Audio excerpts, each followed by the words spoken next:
सेबी ने ट्रेडिंग को बैन नहीं किया,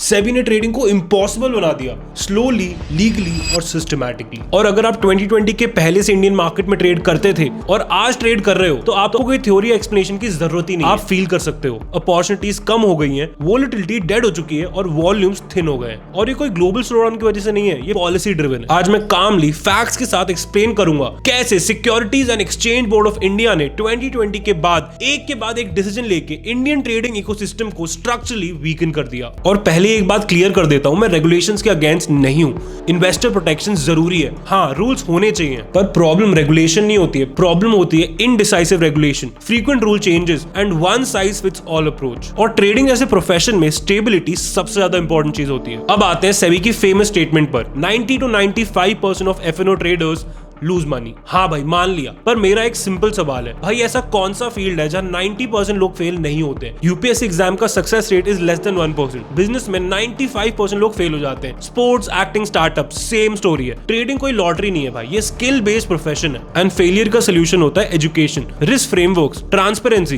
भाई एक्सेस और अपॉर्चुनिटी को किल करना सोल्यूशन नहीं होता है। अब मैं बताता हूँ 2020 के बाद से एक्चुअली में क्या हुआ स्टेप बाय स्टेप, क्योंकि यहीं से रियल प्रॉब्लम शुरू होती है। 2020 एंड 2021 में पीक मार्जिन नॉर्म्स थे। बेसिकली कोविड के बाद रिटेल पार्टिसिपेशन एक्सप्लोड हो गई, हम सब जानते हैं। सेबी का कंसर्न जेन्युइन था, एक्सेसिव लेवरेज, इसलिए पीक मार्जिन रूल्स इंट्रोड्यूस हुए अक्टूबर 2020 में। फेज वाइज मार्जिन बढ़ता गया, अगस्त 2021 तक 100% अपफ्रंट मार्जिन मैंडेटरी हो गया और इसका impact naturally intraday leverage practically खत्म हो गई। सेम स्ट्रेटजी के लिए जिसके लिए पहले 1 लाख रुपए लगते थे, अब 3 से 5 लाख रुपए लगने लगे। Small and mid size traders market से बाहर हो गए। अब इसमें रिस्क कम नहीं हुआ, पार्टिसिपेशन कम हो गई। 2021 से लेकर 22 तक ऑप्शन लॉट साइज में बहुत बार चेंजेस आए। रिस्क रिड्यूस करने के नाम पे ऑप्शन के लॉट साइज रिवाइज किए गए। और हाँ, सुनने में लॉजिकल लगता है और रियलिटी तो देखो, मिनिमम रिस्क पर ट्रेड सडनली बढ़ गया, प्रॉपर पोजीशन साइजिंग इंपॉसिबल हो गई, स्टॉप लॉस टाइटर हो गए, रैंडम एग्जिट बढ़ गई। Bigger lot size is not equal to safer trading, bigger lot size is equal to bigger force risk. 2022 से लेकर 2023 तक वीकली एक्सपायरी कंफ्यूजन ही चलता रहा। वीकली एक्सपायरी आई,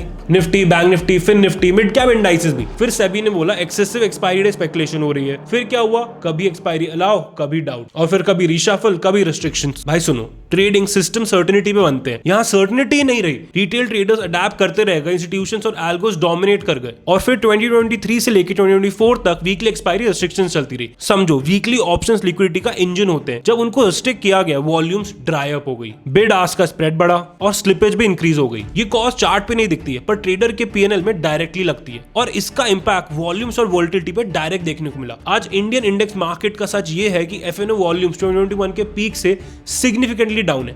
इंप्लाइड वोलेटिलिटी मल्टी ईयर लो पे है, इंडेक्स की रेंज कंप्रेस्ड है और इसलिए ट्रेडर्स बोल रहे हैं मार्केट चल ही नहीं रहा है। ये कोई इमोशनल स्टेटमेंट नहीं है, ये स्ट्रक्चरल आउटकम है। Same skills, same effort, but lower opportunity. और इसका अनइंटेंडेड कॉन्सिक्वेंस ये है कि ट्रेडर्स इंडिया छोड़ रहे हैं और इंडियन मार्केट को छोड़ रहे हैं। और सबसे डेंजरस साइड इफेक्ट ये है, इंडियन ट्रेडर्स ट्रेडिंग छोड़ नहीं रहे हैं, वो इंडियन मार्केट छोड़ रहे हैं। वो इंडियन मार्केट छोड़ के फोरेक्स और क्रिप्टो में पैसा लगा रहे हैं। और आयरनी देखो, इंडियन मार्केट हेवली रेगुलेटेड है, फोरेक्स और क्रिप्टो लार्जली अनरेगुलेटेड है। और मैंने खुद ही देखा है कितने इंडियन फिन इन्फ्लुएंसर्स फोरेक्स और क्रिप्टो में शिफ्ट हो गए। इंडियन कैपिटल ऑफशोर जा रहा है, प्रोटेक्शन के नाम पे लोग ज्यादा रिस्की मार्केट्स की तरफ भाग रहे हैं। अब देखो, मैं कोई बिगिनर नहीं हूं, मैं 6 साल से इंडियन मार्केट में ट्रेड कर रहा हूं। मैंने बुल मार्केट देखा है, क्रैश देखा है, बेयर मार्केट देखा है, साइडवेज फेज देखा है, बेसिकली सब कुछ देखा है। पर जो फेज आज है वो नेचुरल नहीं है, वो पॉलिसी ड्रिवन स्टैग्नेशन है। सेबी का इंटेंशन शायद सही हो, पर एग्जीक्यूशन ने ट्रेडिंग इकोसिस्टम को हॉलो कर दिया है। मेरा आखिरी सवाल सिर्फ इतना है कि आप इंडियन इन्वेस्टर्स को प्रोटेक्ट कर रहे हो या इंडिया से ट्रेडिंग टैलेंट को पुश आउट कर रहे हो? अगर आप एक ट्रेडर हो और ये सब फील करते हो तो कमेंट करो, अग्री या डिसएग्री, लॉजिक के साथ बोलो। ये कॉन्वर्सेशन बहुत जरूरी है।